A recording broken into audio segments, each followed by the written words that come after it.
Eto na nga, Kim Paulandia, brace yourselves. Eto na nga mga hinihintay ninyo. Kim Chiu handa na sa sabayang sampalan para sa pera. Nag-spark ng idea ang tumatak na linya ni Kim sa serye nila ni Paolo Avellino.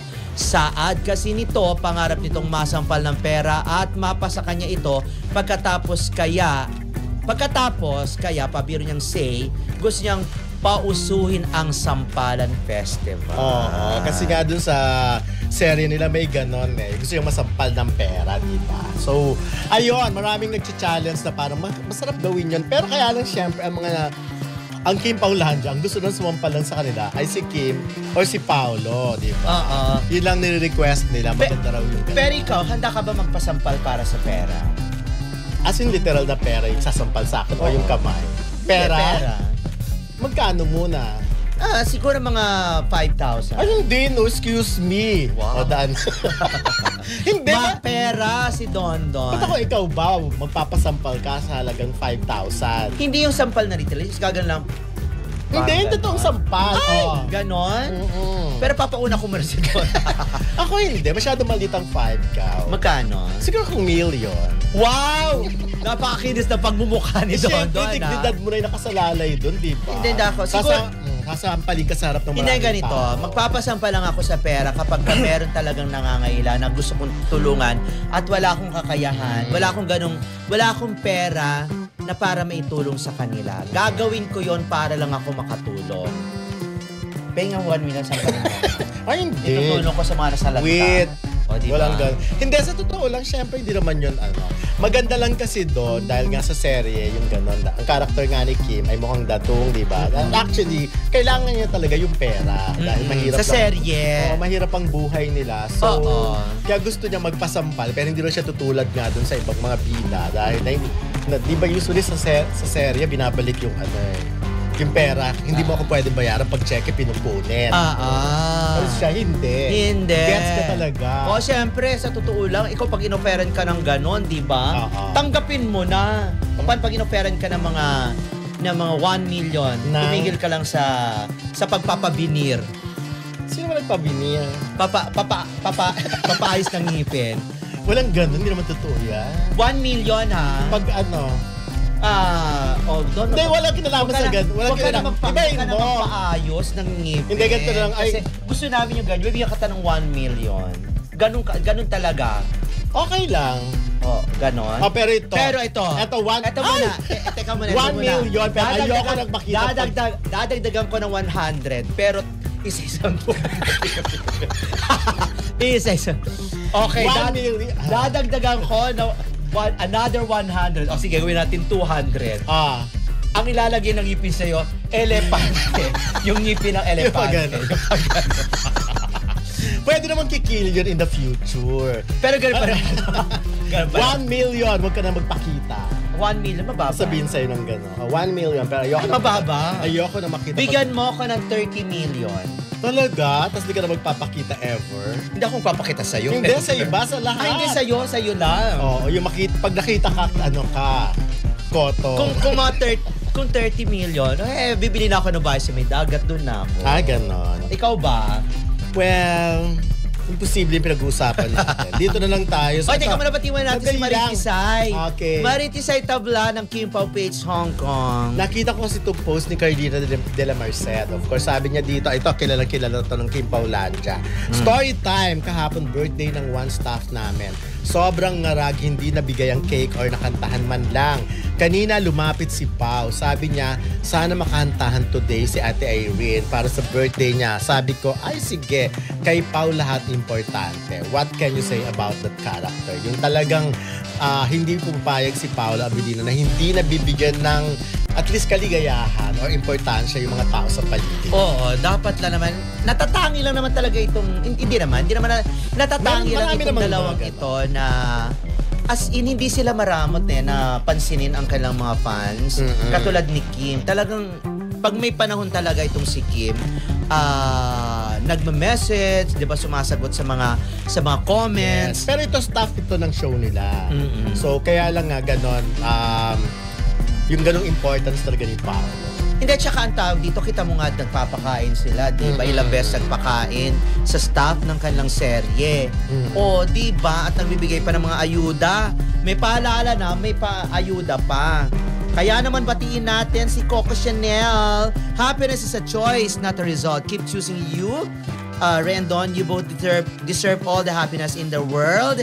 And si Weng Agustin, tawa lang siya. Revelin Stars, kilo po sa inyo si Ray and Sir Don. Kim po lang ako, waiting for the update. Happy watching from Colorado, USA, and Bebe Kalisang. Manigas na lang mga bashers ng Kim po kasi happy si Kim at Pao. On and off cam. Totoo yan. Naku, ito nga si Kim. Naku, talaga namang inaalaga ng bonggang-bongga si Paolo, di ba? Nag-viral kasi. Nasa item ba natin yon? Hindi, yun nga muna. Bago kasi, kung si Paolo daw sa, halimbawa lang sa staff, o sa ibang tao nagagawa yan, what more kay Kim? Kung paano pa mas alagaan. Or kung gaano pa bigyan ng importansya. Ano ba yung nag-trending? Yung nag-viral kasi, di ba, inaayos. Ano ba hinahawakan niya doon? Yung laylayan. Laylayan lang. Oo, inaayos yung laylayan. Tapos tinutupi yung sleeves ng t-shirt ni Paolo. Maalaga talaga si Kim eh. Hindi siya talaga papayag ng hindi maganda yung itsura ni Paolo. Pero bongga, nakaganyan na si Paolo. Busy-busy yan habang si Kim Oo, parang kung babasahin mo, kung lalagyan mo yung mga balloons, parang dialogue balloons, kaya, diba? Mga pwede sabihin, balloons, ano ba pwede? Mahal, di ba? Mahal, parang ganon. Or mahal, pangga. Pwede bang bigyan mo ko ng parang umuungod parang may sinasabi, parang may inuungod si Kim. Lalagyan mo ng kwento, gagawin mo ng senaryo, ang dating. Pengin naman pera, yes, pang-shopping. Parang eksena, diba? Pengin pera, pang-shopping, sabi ni Kim. Tapos sagot naman si Paolo, magkano ba? Bahala na bibigyan ng tamamaya. Bibili kasi. Super ayos lang si Pa. Diba ganon? Yung mga magjojowa kasi ganon. Ang galawan talaga nitong dalawang to magjowa. Aliw na aliw talaga. Magjowa na ang galawan. Kaya naman yung mga fans talagang, no doubt, the more na mas na-excite sila, mas tumataas ang excitement sa kanila talaga. Nagtatanong si Sir Dolly, Chua, napanood na ba na raw natin ang serye? Opo! Diyos ko, kami pa bang tinatanong? Pero yung fourth episode, mamayang gabi ko napapanoorin. Kasi talaga? Ako napapanood ko syempre, pinanood ko. At patensyon ng patensyon. Oo, at nag-chill na ako ng red wine. Talaga? Para mamayang gabi. Wow! Ganun kasi ginagawa ko eh. Para at least ma-feel ko doon ako sa kusina. Chisme, ilang beses kong inulit yung... Tapos babatuloy mo. Ayun, babe yata ang tawagan nila ni Kipo, sabi ni Revelie. Talaga? Ano to? Walang spoiler, pero nararamdaman mo, di ba? Grabing revelation ng mga kwento. Ayun pa napapanood, di ko maikwentong. May connection din palang character talaga ni Sam Milby at si Kim. Sa umpisa, parang ramdam na yun. Tapos, that's why kaya nandun siya sa event na yun. Pwede rin, another suspect. Di ba? Yes. Bongga mga pero feeling ko talaga, yung mga pinapakitang mga character na posible, hindi yun. Sila. So parang feeling ko nga si Rafael. Hindi si Rafael. Sino? Sofia. Hindi si Sofia. Si John Arcilla. Si John Arcilla. Pwedeng si John Arcilla. Pwede rin naman si Shasha Padilla. Ay, bigla pala. Merong back. Oo, kasi love na love niya, di ba? Love na love niya si Paolo, kahit si Paolo ay adopted. Correct. Ano rin naman yung isa eh. Di ba? Hindi naman nila yung kadugo. Naku, abangan pa natin. Pero si Rafael Rosel din may character. Parang Sino? Rafael Rosel yung character. May character. Ang galing na ni Rafael, Correct. Kung ito ay tungkol sa isang upcoming teleserye, movie, o comedic skit content, mas logical na ito ang ibig sabihin. Handa si Kim sa intense scenes, heavy drama, o kahit physical acting gaya ng sampalan dahil trabaho niya bilang artista. Hindi ito literal na para sa pera, kundi dahil profession niya ang pag-arte at sanay na siya sa matitinding eksena. Kung may isang bagay na napatunayan ni Kim through the years, iyon ay dedikasyon niya sa craft. Marami na siyang ginampanan mula sa heavy drama, intense confrontations, hanggang sa comedy at action. Kaya kung may darating man na project na kailangan ng sampalan, iyakan, galawan, or high-intensity scenes, hindi na bago kay Kim. In fact, doon siya mas nire-respeto ng industry sa pagiging palaban, professional, at laging all-in para magawa ng mahusay ang role. Pero habang grabe ang hype ng mga heads, mahalagang tandaan, trabaho ito, hindi literal na pera-pera lang. Professional acting ito, hindi personal na gulo. Publicity language lang ang handa sa sampalan para magkaroon ng ingay. Kung may bagong project si Kim na intense, exciting ito dahil ibig sabihin may panibagong challenge na naman siyang haharapin at kadalasan, doon siya mas nag-excel. Ang mahalaga, safe, respectful at creative ang execution at hindi sinasakta ng dignidad ng artista. Kung may isang bagay na hindi maikakaila kay Kim Chiu, iyon ang pagiging professional actress na palaging game sa anumang eksenang ibigay sa kanya. Kahit pa ito'y mga intense na sampalan scenes na kinakailangan sa drama o pelikula. Kaya kapag may lumalabas na headline na handa sa sampalan para sa pera, halatang sensationalized para pag-usapan. Pero kapag sinuri mo na mas malalim, makikita mo na dedikasyon sa trabaho ang tunay na punto nito. Si Kim, mula noon hanggang ngayon, kilala sa pagiging all-out kapag umaarte. Hindi siya takot sa mga mahihirap na eksena, yakan sigawan, confrontation, muntikang sakitan, kasi alam niyang bahagi yun ng craft na ilang taon niyang pinaghirapan pag-usayin. Anumang role ang ibigay sa kanya, sinisiguro niyang may credibility, may puso at may bigat ang performance. Kaya kung may sampalan man, hindi iyon dahil para sa pera, kundi dahil para sa kalidad ng proyekto. Makikita mo rito ang maturity ni Kim bilang artist. Hindi na siya yung tipo ng artista na pumipili lang ng safe roles. Mas gusto niya yung may hamon, yung may lalim, yung magpapatunay na kaya niyang sumabay sa kahit sinong bigating artista. At kung totoo mang may upcoming project na nangangailangan ng intense physical acting, hindi nakataka-taka na handa siya. Dahil ganoon talaga ang mga artistang seryoso sa craft nila.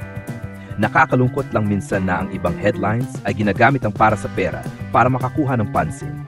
Kahit ang totoo ay trabaho ito, hindi pang personalan. Ang mga artista kagaya ni Kim, kumikita dahil sila ay skilled professionals, hindi dahil literal na nagpapasapak o nananampal para lang mabayaran. Ginagawa nila ito dahil bahagi ito ng character portrayal at ng storytelling na inaasahan ng audience. Sa kabilang banda, commendable na kahit gaano ka-hype ang mga ganitong balita, tahimik lang si Kim. Patunay ito ng kanyang class at professionalism. Hindi na kailangan magpaliwanag. Sapat na ang trabaho at performance niya para magsalita. Sa dulo, ang handa sa sampalan ay simbolo ng pagiging handa sa hamon, handa sa intense roles, at handa mag-deliver. Hindi dahil pera ang habol, kundi dahil mahal niya ang craft at respetado niya ang audience. Ano ang masasabi ko sa balitang ito?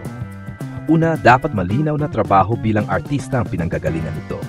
Kapag may eksenang sampalan sa pelikula o teleserye, hindi ito tungkol sa pera per se, kundi parte ito ng script, character at storytelling. Si Kim Chiu, bilang matagal at respetadong actress, ay kilala sa pagiging handa sa challenging scenes, iyakan, confrontation, comedy, action, act, at minsan sampalan. Ibig sabihin, professionalism, hindi literal na ginagawa para sa pera, acting requirement, hindi personal na away. Hype wording, hindi totoong kontrobersya. Pangalawa, nakikita dito ang dedikasyon ni Kim. Hindi siya yung artista na natatakot sumubok ng mas matapang na eksena kung kailangan ng role. Kung may sampalan sa project, ginagawa niya ito ng may respeto, choreography, at consent. Normal dyan sa entertainment industry. Pangatlo, kailangan ding tandaan na maraming entertainment pages ang gumagamit ng malakas na phrasing para lang mang-akit ng views. Kaya mahalagang hindi agad literal ang pagbasa. Ang balitang ito ay mas pampainit lang ng social media. Pero sa realidad, nagpapakita ito ng pagiging handang tumanggap ng intense roles ni Kim bilang isang veteran actress. Hindi ito tungkol sa pera. Ito ay tungkol sa commitment sa craft,